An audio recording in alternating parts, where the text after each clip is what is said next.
আজকে তোমাদের সাথে শেয়ার করব হেলদি একটা ব্রেকফাস্ট রেসিপি।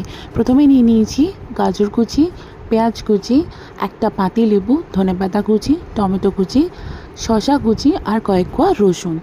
এরপর নিয়ে নিয়েছিলাম কতগুলো পনিরের টুকরো আর নিয়েছিলাম এক বাটি টক দই। এরপর মিক্সিং বোলের মধ্যে নিয়ে নিয়েছিলাম টক দই, পনির, রসুন কুচি আর পাতিলেবুর রস। তার সাথে দিয়ে দিয়েছিলাম একটু ঝালের জন্য দুটো কাঁচা লঙ্কা আর গোলমরিচের গুঁড়ো, পরিমাণ মতো নুন। এরপর ভালো করে এটাকে পেস্ট বানিয়ে নিয়েছিলাম।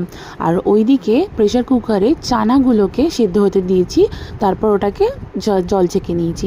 এরপর একটা প্যানের মধ্যে অল্প তেল দিয়ে চানাগুলোকে ভালো করে ভেজে নিয়েছি, অল্প করে একটু লঙ্কার গুঁড়ো আর নুন দিয়ে। এরপর সেগুলোকে আলাদা করে তুলে রাখলাম আর তার মধ্যেই এক এক করে সমস্ত সবজিগুলো মিক্সড করে দিলাম, যা যা আমরা কেটেছি। তোমরা চাইলে আরও কিছু অ্যাড করতে পারো, তবে আমি এগুলোই দিয়েছিলাম। এরপর দিয়ে দিয়েছিলাম যে মিক্সটা করা হয়েছিল সেটা, তারপর দিয়ে ভালো করে নাড়িয়ে একটু ধনেপাতা গার্নিশ করলে হয়ে গেল চিকপি স্যালাড।